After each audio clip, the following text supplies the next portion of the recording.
Alright, people. Time for the last week of Halloween. And today, and for the whole week, we're looking at Year Walk. As you can see, it's discussing the tradition to us right now. Talk about men locking themselves in dark rooms, not protecting food or drink. Then at the stroke of midnight, venturing out into the dark woods to deal with the strange creatures out there. To walk for a year, I guess. This is a Swedish thing. This is a Swedish game based on the Swedish tradition, ancient folklore tradition of year walking. Which is basically, it's like a fortune-telling thing. You'd sit in a cabin, super dark, no food, midnight, you go out for a walk. I guess you walk for a year, or at least it's supposed to feel like a year, or you're seeing ahead a year. I don't exactly know. There's an encyclopedia. We'll look at it later. Regardless, the idea is that you will have to confront all these terrifying creatures of Swedish folklore in exchange for your prize. So here we are. We're gonna get into this. There's people who really care about this game. I'm gonna say right off the bat, I'm probably not gonna live up to your expectations of this playthrough. So if you're angry, just chill out. I'm sorry. Now on to the game. Let's start doing this. A and D walk around. All right, yeah. And if I remember correctly, our goal is to kind of just get started. So we need to go over here, I believe. The windmill at Nilsonmålen. I'm gonna say is right, and I'm probably wrong, but whatever. And yeah, so this is a Swedish horror game. It's very surreal, very kind of Lars von Trier, I guess is the term I'm looking for. I think very unsettling is the term for it. I've played very little of this in the past and liked what I saw, and it'll be a good fit for this series. Oh, that's not what I want to do. I want to back off. Here we go. Yeah, the controls are a little funky on this PC version where it's left, right, and then W and ASD, W and S to go forward and back, where it's like I kind of expect to ESC out of some stuff. Hey, it's, it works. This was originally a mobile game, so the controls work for what they are. Keep going this way. I guess I need to go down and then this way. Yeah, sure. Why not? And yeah, there's not really too much to say about it to start off. It's just gonna keep going, keep figuring out the plot, because there is indeed a plot.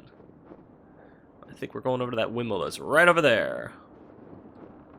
There it is. Let's go inside this windmill. Speak to this girl. Really good art style in this game. Very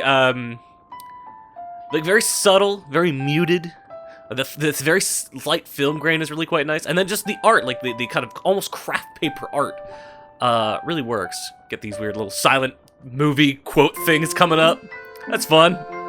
I just like, hey, how's it going? You should not go outside without a hat, because it's cold. We're in Sweden. It's presumably winter. You'll freeze your ears off. And I'm quite alright. She likes my ears. Good to know.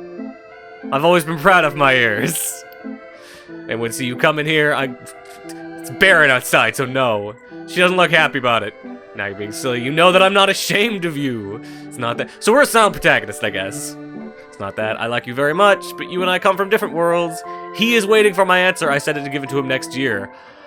So he must be some sort of suitor. And this is why we're doing the year walk, so we can figure out who she picks, me or he, in massive quotes. This is the last day of this year.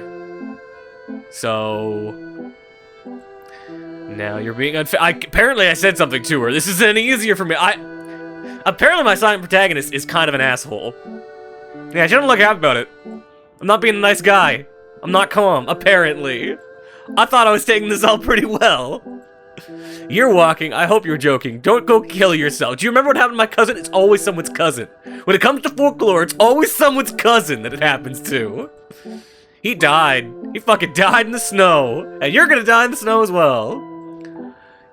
We are not supposed to know what happens in the future. Yeah, so the whole idea is I guess you're supposed to see a year into the future with it.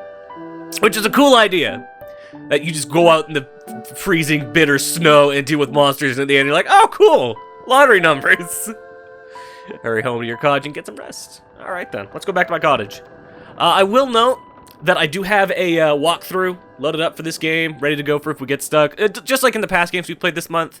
I'm not going to utilize it unless I get real frickin' stuck. And even then, it's just to kind of get me out of that jam. I don't really like using walkthroughs with these kind of games, but at the same time, we're trying to make a video series here. We gotta keep some degree of pace. So yeah, that's something we're gonna be doing if we need to. I'm gonna try not to, but it's entirely possible we need to. Let's go to our little house. Oh, it's gone to a cutscene. All right, cool. We should get our encyclopedia fairly soon, where I can go. I can do it right now. These are all the things in the game. There's this, this was a very well-researched game. This is the name of the guy who researched it, Theodore Almston, who, apparently he's a fairly well-read historian. He looked into his lectures on the manifestations of evil in folklore. That's pretty fun. Has been full every term from 1998 onward. So yeah, he is apparently a big deal. And he has written a bunch of books on Scandinavian folklore, specifically stuff that has to do with all of this crap.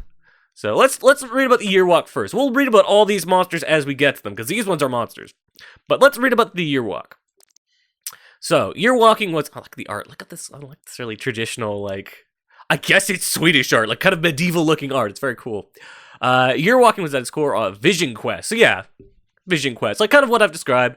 Shrouded mystery... But it seems to have been widespread in Sweden until the beginning of the 19th century. Wow. So, till about, 1800 or so. And it was still going on until as late as the beginning of the 20th century in some rural areas. So some farmers were going off and fighting monsters, while other people were talking on the telephone. That's kind of cool. I like that.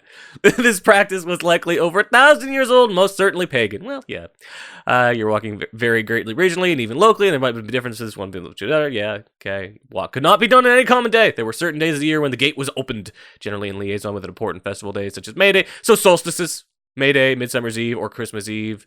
So yeah, bacchanals and solstices and whatnot. A Yearwalker could not partake of any food or drinks that were served on these days, a sacrifice of no little significance since these feasts were some of the rare occasions the food would be plentiful and varied. That's interesting. That, there are fasts in pretty much every culture. Fasts are just, it's one of those kind of key things you give up in a spiritual ceremony. But to have it be so that if you're going to do this, you have to do it on the day when everyone else is getting to eat, is an interesting twist on that. Not everyone's fasting on that day. No, everyone else is eating double. Everyone else is eating their portion and then your portion, and then you're not eating anything. That sucks. And they also have to avoid other people, lock themselves in a dark room, not seek fire for the entire day. That's a bummer. Perhaps not a vast sacrifice on Midsummer's Eve, but hey, you do that on Christmas. Maybe that's not fun. Maybe that's not cool. Anyways, you do that, then you leave your house at midnight.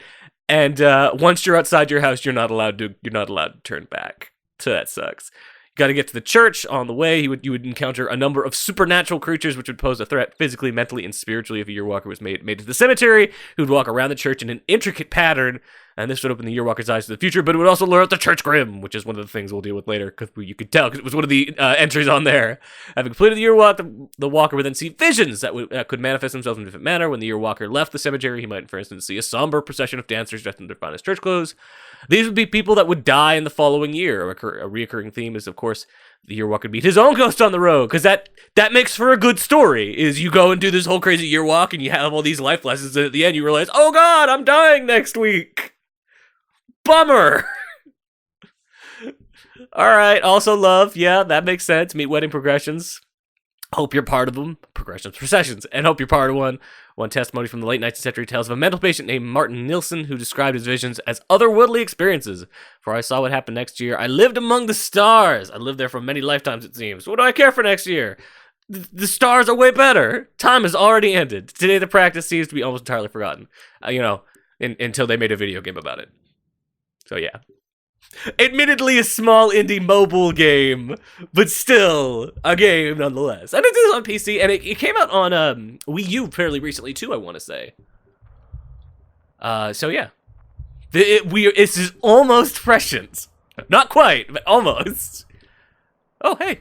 Oh, neat. Look at I can make the letters come out. I gotta click all the bits. Yeah, there's lots of weird little puzzles in this. Things like this where it's not always super obvious, and a lot of this was some of these puzzles were designed for the mobile devices, and while a lot of them have been remade for this PC version, that doesn't stop some of them from being a little, let's call them obtuse from what I have heard. One of the big reasons we have the walkthrough nearby, but the art and the story and all that stuff is going to make it worth it, and this scares. It is unsettling. It is here for Halloween for a reason. To remind us that after the night of Samhain, the world goes cold and icy and deathly. And that's why we celebrate Halloween in the first place. If you believe all that stuff, the Celtic stuff, all that business. Alright, it is now midnight. We have left our house, I guess. I guess we should head for the church. I don't know where the church is. I'm gonna look at this box, though. Yep, it's still a box. I have read that I am not able to do anything with that yet, so I shouldn't try. Let's get a look at the map real quick. Where's the map? Here we go. Oh, now the map's way bigger. So I should try to get to the church, I guess? Because they kind of made that sound like that was important. So let's go up to the church. Well, I'm kind of curious to see... Oh, hey. This symbol's important. We're going to want to remember these symbols, because these are the symbols of the various things I got to deal with throughout the night. The night of the year walk. Horses. Go back this way. Just seeing what's around. I believe there's like a hut or something here. Oh, there's a weird stone. Weird runestone. Got it. That might be useful, but it's not right now. Alright, keep going this way. I'm gonna go ahead for the church, because that, oh, hey, I'm gonna go in this weird little hut. That's what I'm gonna do. Ooh, it's dark, and it's spooky, and there's nothing in here. I bet there'll be something in here later. Yeah, where's the way out of here? Here it is? There it is. Gonna head up to the church. The church was this way, I believe. Let's see. This way, I'm gonna get a look at this map again. Yeah, so farther up, to the right, farther up, and then I'll get something that's gonna give me a blocker here. Cemetery gate. Also, weird creepy doll. Nothing else. Move forward. Move to the right. That thing's creepy looking. Okay. Yeah. And these are the symbols of the church grim, which makes sense because we're trying to get to the church. So, yeah. And we found a key. Grab that key. No? It's just an image of said key? Ah. Spooky twig lady's got it. Got it. Also, I love this image of, like, the trees and the mist and just, like, little bits of the particles between it. It's very, very neat. Alright, so she has taken that key. We need to go find the tree lady, who I believe is this one, the Huldra, which I will wait until after we have kind of gotten a better look at her whole thing before we start looking into what her deal is in actual mythology. So, let's see. Looking at this map, see if there's any symbols that might lead me around a little bit.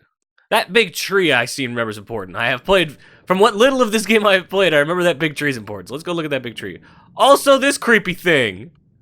Oh, yeah. That's great. Oh, and it dances. One to the left. And one to the right. And then, I think this tells me the way to go. So left, right, left. Right. Right. Left, right, left.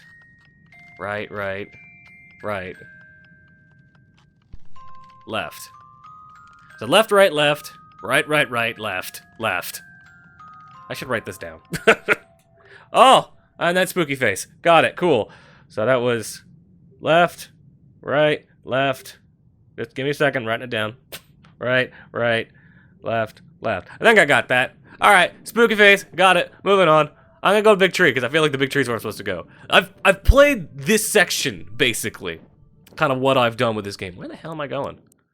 It says this is where I'm supposed to go, but maybe I need to find some sort of way through the trees first. I've got to interact with something to unlock the trees. Alright, well, let's screw around a little bit. And I have written down, I've got the code, at least, to get through here. To get through the trees later on, so that's good. Because I remember there's like a secondary forest that's a real pain in the ass to get through. That, that's what that was for. Also, hey. Oh, that makes you glow.